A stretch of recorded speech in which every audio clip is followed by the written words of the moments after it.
We come to you in grief for the futures that lie before us in white shrouds, for the losses that unravel from the tips of our tongues, for the cities that fall as pillars of ash. But our mornings are bright and lined in silver. Dreams wrinkled into sheets with stardust and honey-warm skin, the scent of seawater in cigarettes, and the lemon light of high noon, coastal winds and lives in ruin, dusk, pink clouds, plumes of smoke, women beating the dust of ages from ancient rugs. And in the nights, wrapped in neon fog, we trade bones and secrets, charms and seeds, and tears like tiny translucent prayers that shimmer our streets alive and feed the fields of our fathers.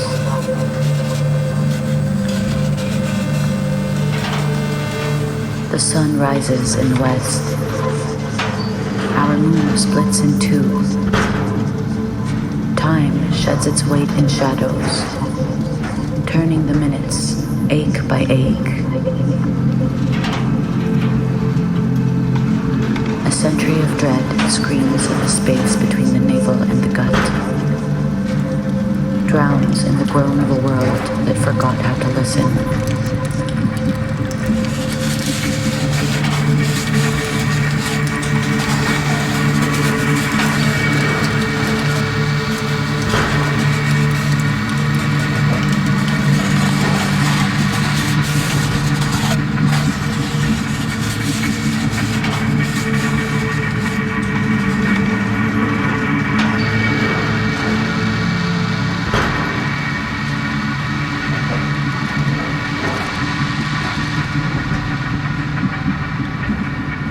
Nocturnal sunrise and a curious mind, weaving through the streets.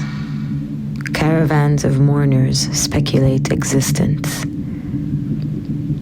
They dangle puppets from the windows, faces of all their enemies hung by the neck on dwindling roads, down a steep valley into an oblivion truer than earth. Stray dogs form families, nibbling at green roots against their nature, carrying the scent of hunted meat from the earth. The sun rises in the west. Our moon splits in two. A cacophony of sounds that were once part of a seamless choir, Ache by ache. a violent stench. A fictional happening, really happening. A toddler's color light coming to life. Families in their cars, the children are driving. The parents in the back, sleeping off the remnants of a raucous adult life. Diversions getting carried away, selling things to me with bright lights and bright words. So melancholically banal, it's memorable. So uninspiring, it inspires me to write about the melancholy of the banal. But I don't.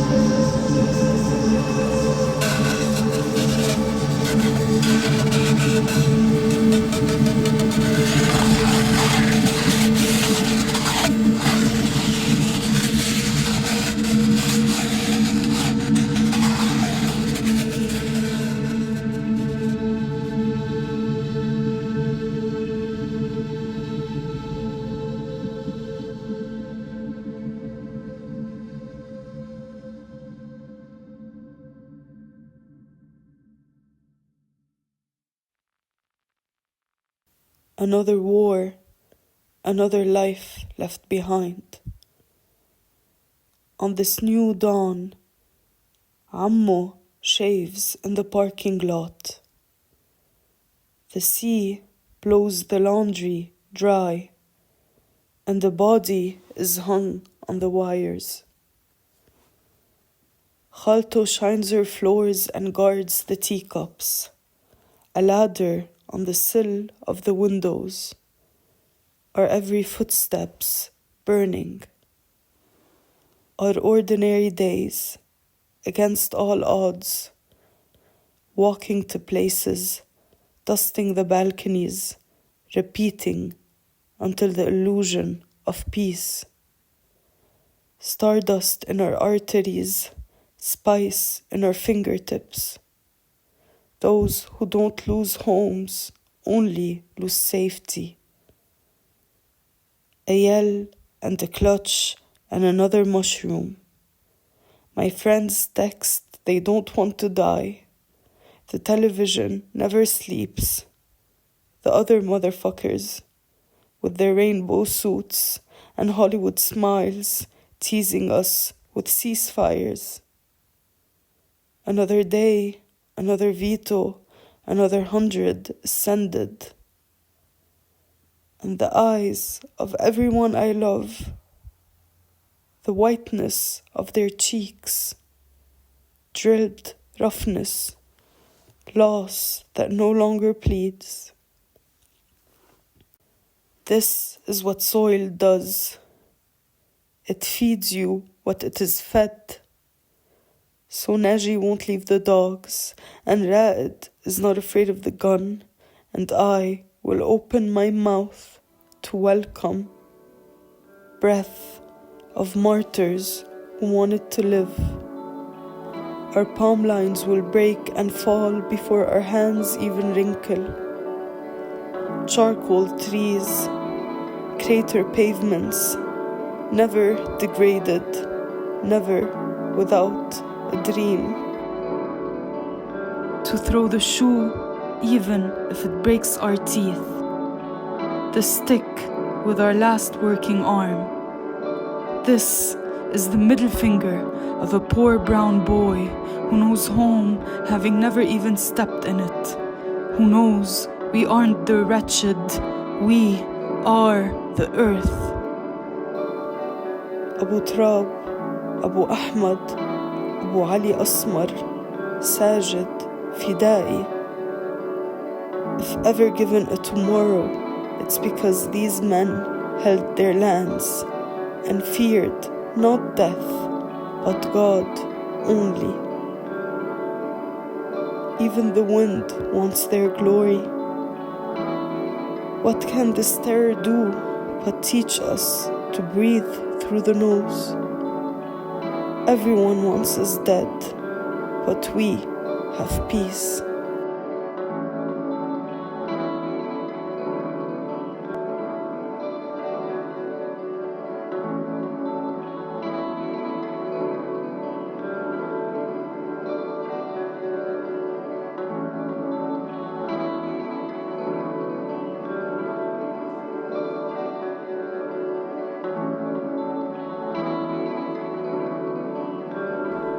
وفي ليلة غامضة شعرت في داخلي تفككا بين المصران والأمعاء، ودخلت روحي جحيم العدم والخلود.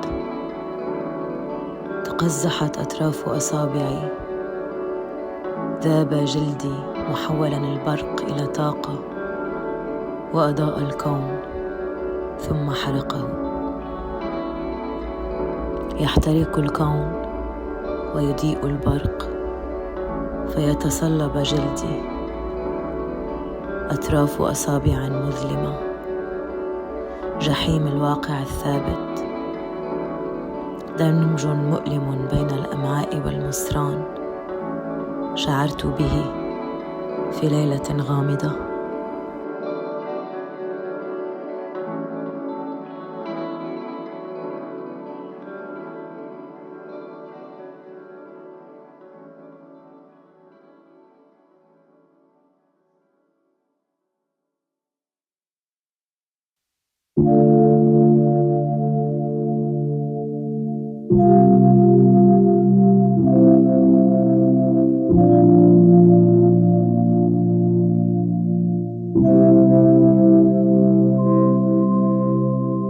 What of the love that greened through disaster?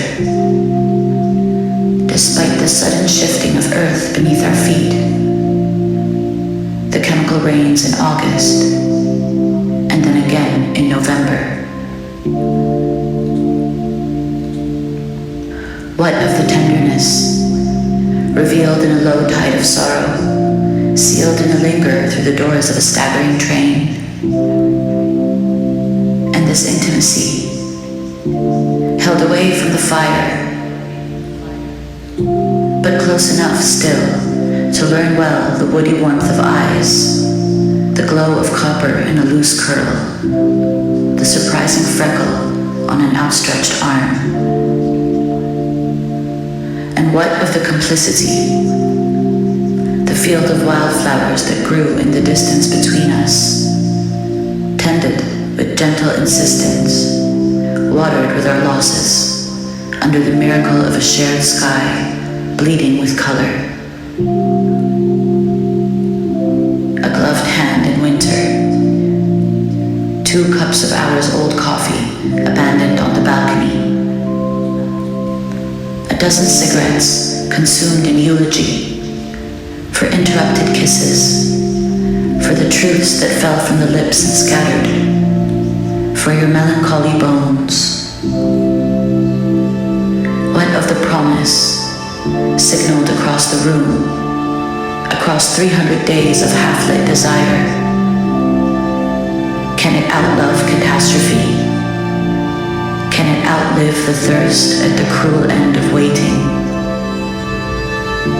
Waiting for the season to turn, for faith in the slow and certain drift to falter, waiting for this love too to ripen, from sentience to stardust, from longing to memory, from one world's end to another.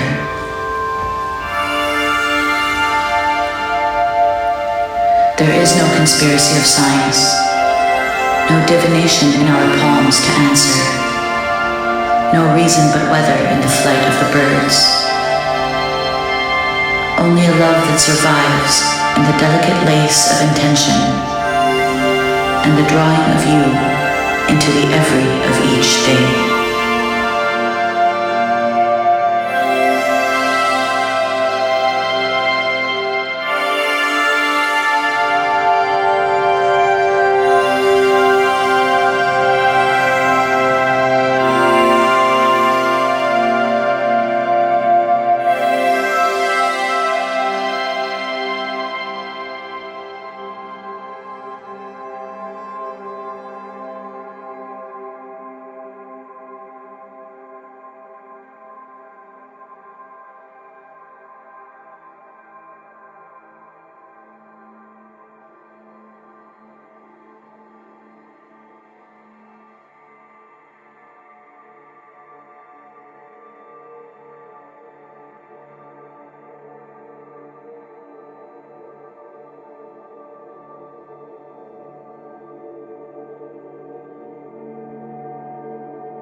This life is sitting in a chair after sitting in a chair.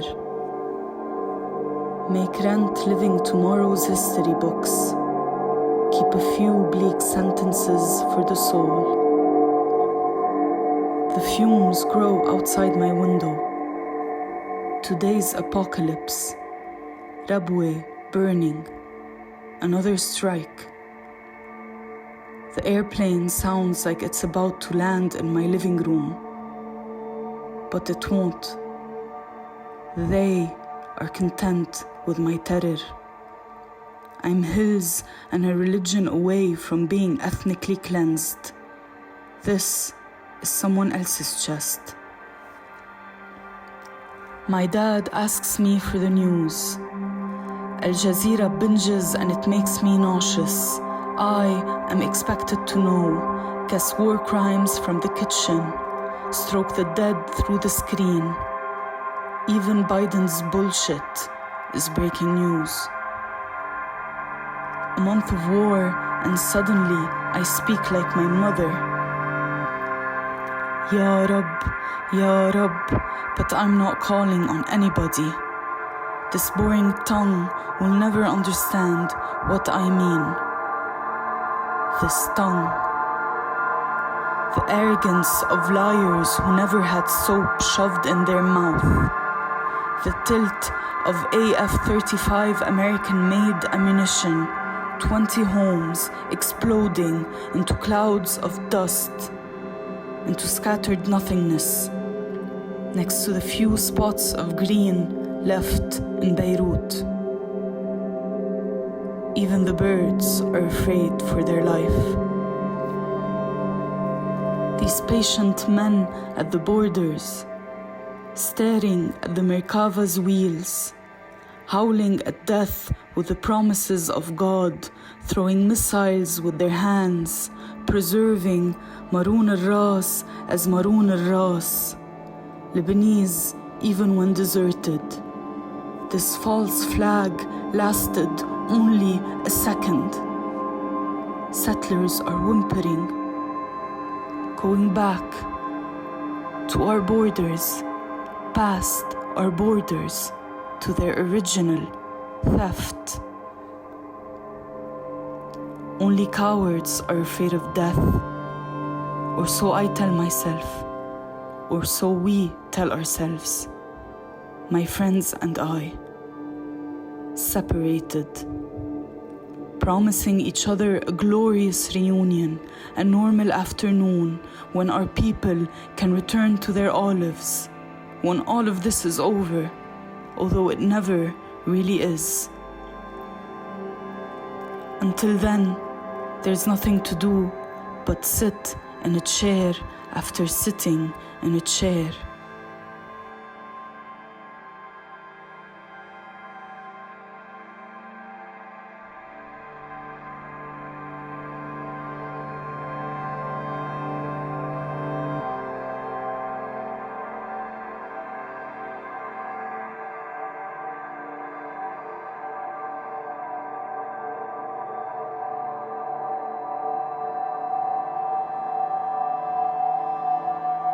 And perversion of those made-up warlords who aren't real.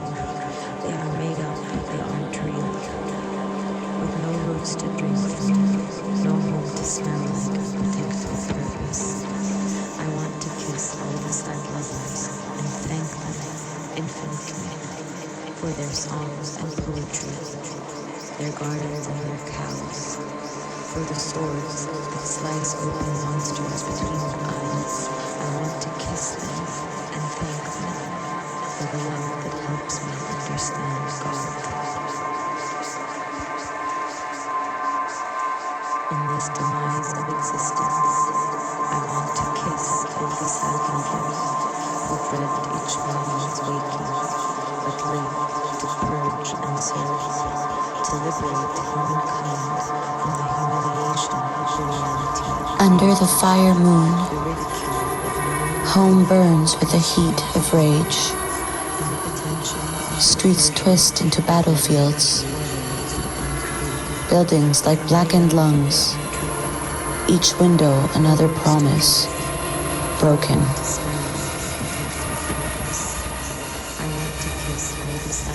There is war, always here, always louder over there, always also somewhere else. And someone's always shouting, why all the death? Like it's a riddle, something that allows for an answer. Like what's the price of freedom? Not a hair on the head of a single child, they say.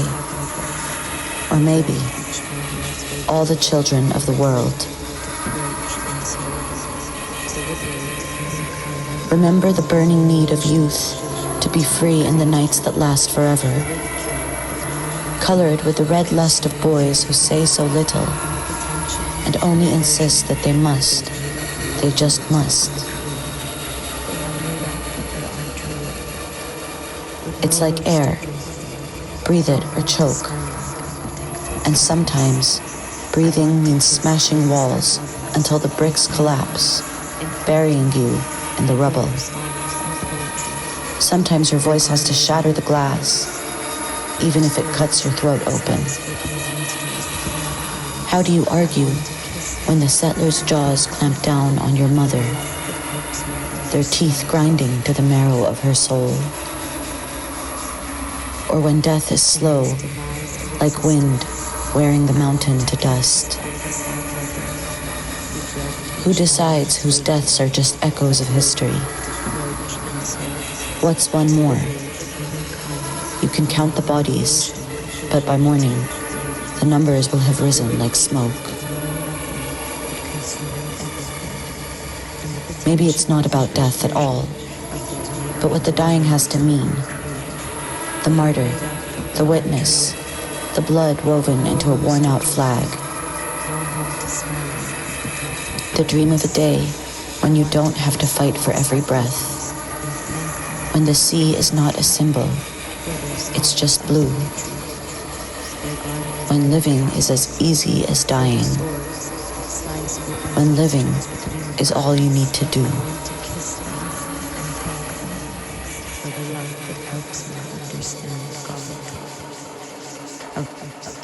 All the sad lovers to kiss all the starry. I want to kiss all the sad lovers who dread each morning's waking, but live to purge and serve, to liberate humankind from the humiliation of the reality it created, the ridicule of knowing nothing but consuming everything, and the pretension and perversion of those made-up warlords who aren't real. They are made up, they aren't real. They are made up, with no roots to drink from, no home to smell like and protect with purpose. I want to kiss all the sad lovers and thank them infinitely for their songs and poetry, their gardens and their cows, for the swords that slice open masters' eyes. I want to kiss them and thank them for the love that helps me understand God, that slice open masters between the eyes. I want to kiss them and thank them for the love that helps me understand God.